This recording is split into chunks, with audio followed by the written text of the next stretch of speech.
آپ کو میں حدیث پاک بتاؤں، حضور پاک صلی اللہ تعالیٰ علیہ وسلم کے پاس ایک صحابی نے کدو پیش کیا، تو میرے آقا صلی اللہ تعالیٰ علیہ وسلم نے لیا اور مسکرایا اور فرمایا یہ میرے بھائی یونس کا پھل ہے، اور حضور نے اسے پسند فرمایا۔ اور کدو کے فوائد آج بھی لوگ گنا رہے ہیں، جب نہایت کمزوری ہو تو کدو کو کھانا۔ اور نینوا ایک شہر ہوا کرتا تھا عراق میں، اس شہر کے لوگ آپ کی امت تھے۔ حضرت یونس علیہ الصلوۃ والتسلیم اپنی قوم میں تبلیغ فرماتے رہے، لیکن پوری قوم جو ہے بت پرستی کی شکار تھی، اور آپ کی تبلیغ سے کوئی ایک بھی مسلمان ہونے کو تیار نہیں۔ یونس علیہ السلام مسلسل انہیں سمجھاتے رہے، اللہ تعالیٰ کی طرف بلاتے رہے۔ پھر ایک وقت ایسا آیا کہ حضرت یونس علیہ السلام نے اللہ رب العزت کی بارگاہ میں عرض کیا کہ مولا یہ میری قوم سنتی نہیں ہے، یہ راہ ہدایت پر آنا ہی نہیں چاہتی، میں انہیں کتنے دنوں سے تبلیغ کر رہا ہوں اور تیرے راہ کی طرف بلاتا ہوں مگر ان میں سے کوئی نہیں آتا۔ اللہ عز و جل نے فرمایا یونس بس ٹھیک ہے، اپنی قوم کو بشارت سنا دو عذاب کی، کہ بس 3 دن کے بعد خوفناک عذاب آئے گا اور اس میں وہ سب ہلاک و برباد ہو جائیں گے۔ حضرت یونس علیہ السلام اپنی قوم میں آئے اور اپنی قوم سے آخری مرتبہ کہا کہ دیکھو اللہ عز و جل کی طرف سے مجھے یہ وحی آئی کہ اب اللہ تعالیٰ اس بستی پر عذاب نازل فرمائے گا، اور ایسا عذاب کہ تمہارے ساری نشانیاں ختم ہو جائیں گی۔ تو قوم میں بہت سارے لوگوں نے مذاق اڑایا کہ یہ ایسے ہی ڈرا رہے ہیں، بات کچھ ہے نہیں۔ لیکن ان میں سے جو عقل والے لوگ تھے، بوڑھے لوگ تھے، انہوں نے کہا ہم نے آج تک یونس کو کبھی جھوٹ کہتے ہوئے نہیں سنا علیہ الصلاۃ والتسلیم۔ حضرت یونس علیہ السلام یا کوئی بھی نبی ہو، اعلان نبوت سے پہلے یا بعد میں کبھی انبیاء سے کوئی گناہ سرزد نہیں ہوتا۔ تو سارے لوگوں نے کہا ہم نے آج تک انہیں کبھی جھوٹ بولتے ہوئے نہیں سنا یا مذاق کرتے ہوئے بھی نہیں دیکھا، تو بھلا کیوں ہمارے ساتھ ایسی بات کہیں گے؟ سوچو بچار میں تھے۔ پھر فیصلہ یہ کیا قوم نے کہ دیکھتے ہیں، 3 دن کا انہوں نے ٹائم دیا، اگر وہ 3 دن تک ہماری بستی میں ہی رہتے ہیں تو اس کا مطلب ہے یہ انہوں نے ایسی ڈرانے کے لیے کہا ہے، اور اگر وہ نہیں رہتے ہیں بستی میں تو اس کا مطلب ہے کہ عذاب آئے گا۔ اور ہوا ایسی ہی۔ حضرت یونس علیہ السلام نے اپنی قوم کو ڈیٹ بتا دی، دن بتا دیا کہ اس دن تک عذاب آئے گا۔ اس سے پہلے حضرت یونس علیہ السلام بستی چھوڑ کر چلے گئے۔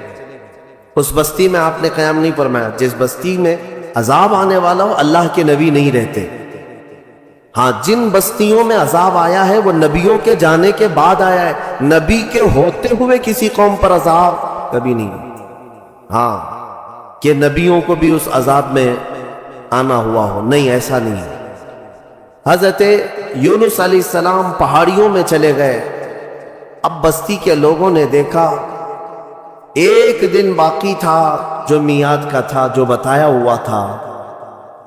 تو لوگوں نے صبح اٹھ کر کے دیکھا تو آسمان پر گھنے بادل چھائے ہوئے ہیں، ڈر کا ماحول ہے، اور پوری بستی میں ایک عجیب سی کیفیت طاری ہے، یعنی سناٹا طاری ہے اور ہو کا عالم ہے۔ آسمان پر گھنگور گھٹائیں چھائی ہیں اور ڈراؤنی شکل کی بدلیاں۔ تو لوگ ڈر گئے اور کہا یونس علیہ السلام سچ کہتے تھے، اللہ کا عذاب آنے والا ہے، ہم جس بت پرستی میں تھے اس سے ہمیں توبہ کرنا ہو۔ تو سارے کے سارے لوگ اپنے اپنے گھروں سے نکل آئے، بچے، بوڑھے، جوان، مرد، عورتیں، سارے کے سارے میدان میں جمع ہوئے اور رونے لگے، گڑ گڑانے لگے، توبہ کرنے لگے اللہ کی بارگاہ میں۔ اور پھر سبوں نے مل کر کے کہا اے رب ذوالجلال، ہم اپنے پرانے تمام بتوں کو ختم کرتے ہیں، تو ہی ہمارا خالق ہے، تو ہی ہمارا رب ہے، ایک تیری وحدانیت پر ہم یقین کرتے ہیں۔ اور اللہ رب العزت کی وحدانیت کے وہ قائل ہوئے، ایمان لائے۔ تو پھر اس کے بعد اللہ تبارک و تعالیٰ قرآن میں ارشاد فرماتا ہے لما آمنوا کشفنا عنہم العذاب، جب وہ لوگ ایمان لے آئے تو اللہ تعالیٰ نے اپنا عذاب ان سے ہٹا لیا، جو عذاب آ چکا تھا وہ ٹل گیا۔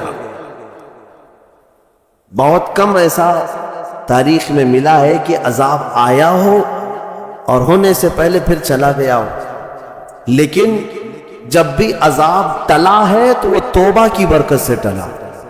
جب قوم توبہ کرتی ہے اللہ عذاب اٹھا لیتا، عذاب کو دور کیا۔ آج ہم نے تلاوت کیا اس پارے میں، اب وہ بستی والے سارے کے سارے مومن ہو گئے، ایمان لائے، اور اس کے بعد یونس علیہ السلام تو تھے ہی نہیں بستی۔ انہوں نے دیکھا، رات کو وہ محسوس کر رہے تھے کہ عذاب آنے والا ہے، آنے والا ہے، دور بیٹھ کر کے آپ دیکھ رہے تھے، لیکن پھر دن گزرتے ہی عذاب ٹل گیا، آسمان صاف ہو گیا۔ تو حضرت یونس علیہ السلام کے دل میں یہ خیال گزرا کہ اب واپس اگر میں بستی میں جاؤں تو کہیں لوگ مجھے جھوٹا نہ کہیں، میں نے اللہ کے عذاب سے انہیں ڈرایا تھا اور دن بھی بتایا تھا، عذاب نہیں آیا تو کہیں لوگ مجھے جھوٹا نہ کہیں۔ اس لیے یونس علیہ السلام اپنی بستی میں جانے کی بجائے ایک لمبے سفر پر چل پڑے، اپنی قوم کی طرف نہیں آئے۔ انہوں نے کشتی میں سواری کی اور نکل پڑے، ان کا ارادہ تھا بہت دور دراز علاقے میں چلا جاؤں گا۔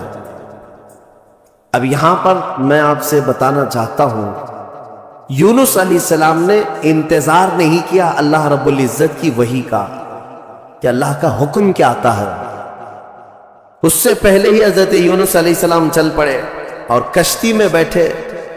کشتی جب بیچ میں دریا میں پہنچی تو رک گئی، چلتی نہیں تھی، یا تو ہچکولے کھاتی یا تو ڈوبنے کے آثار نظر آتے۔ اور اس زمانے میں یہ مشہور تھا کہ اگر کسی کا بھاگا ہوا غلام کشتی میں سوار ہے تو کشتی آگے نہیں بڑھتی، بیچ دریا میں پہنچ کر کے کشتی رک جایا کرتی، اس زمانے میں یہ مشہور تھا۔ تو جب کشتی بیچ دریا میں رکی تو لوگوں نے جو سوار تھے کہنا شروع کیا کہ لگتا ہے اس کشتی میں کوئی بھاگا ہوا غلام ہے، جس کی وجہ سے کشتی نہ آگے بڑھتی ہے اور بلکہ ڈوبنے جیسے آثار نظر آتے ہیں۔ حضرت یونس علیہ السلام نے ان سب کے سامنے کہا ہاں میں وہ غلام ہوں جو اپنے رب سے بھاگ کر آیا، میں ہی ہوں، انتظار کیے بغیر آ گیا ہوں، لیکن آپ کی شرافت دیکھ کر کے لوگوں نے آپ کے ساتھ اچھا معاملہ کیا، لیکن ہوتا یہ تھا کہ جو بھاگا ہوا غلام ہے اسے اٹھا کر کشتی سے سمندر میں پھینکا جاتا تھا، تب کشتی آگے بڑھتی تھی۔ اب بیچ دریا میں ہے، لوگوں نے یہ کہا کہ نہیں، یونس علیہ السلام چہرے سے اتنے شریف ہیں، اخلاق کے اتنے اعلیٰ ہیں، یہ ایسا نہیں کر سکتے، لہٰذا کشتی میں بیٹھے ہوئے سارے لوگوں نے قرعہ اندازی کی کہ جس کا نام نکلے گا اس کو سمندر میں ڈالا جائے گا، اس کو دریا میں ڈال دیا جائے گا۔ تو قرعہ میں حضرت یونس علیہ السلام کا ہی نام نکلا، جب قرعہ اندازی کی گئی ان کا ہی نام نکلا۔ پھر بھی کشتی والوں نے کہا دل نہیں مانتا ہے کہ اتنے اعلیٰ اخلاق والے، اتنے حسین چہرے والے کسی نیک آدمی کو دریا میں ڈال دیا جائے۔ پھر دوبارہ قرعہ اندازی کی گئی، دوسری بار جب قرعہ اندازی کی گئی تو پھر یونس علیہ السلام کا نام، تیسری بار قرعہ اندازی کی گئی پھر حضرت یونس کا نام آیا، تو مجبوراً سب لوگوں کا اتفاق ہوا، حضرت یونس علیہ السلام کو اٹھا کر کے دریا میں ڈال دیا۔ یہ حضرت یونس علیہ السلام کا دریا میں جیسے ہی ڈالا جانا تھا، دریا میں موجود ایک بہت ہی بڑی قسم کی مچھلی نے منہ کھولا اور آپ کو نگل لیا۔ حضرت یونس علیہ السلام کو مچھلی نے نگل لیا۔ اب آپ مچھلی کے پیٹ میں چلے گئے، لیکن ایک بات یاد رکھیں، مچھلی کی غذا بن کر کے نہیں گئے تھے آپ کہ مچھلی نے نبی کو غذا بنا لیا ہو، لقمہ بنا لیا ہو، بلکہ مچھلی کو حکم تھا کہ یہ تیری غذا نہیں ہے، بلکہ یہ میرے نبی کی امان گاہ ہے، حفاظت گاہ ہے۔ اور مچھلی کے پیٹ میں یونس علیہ السلام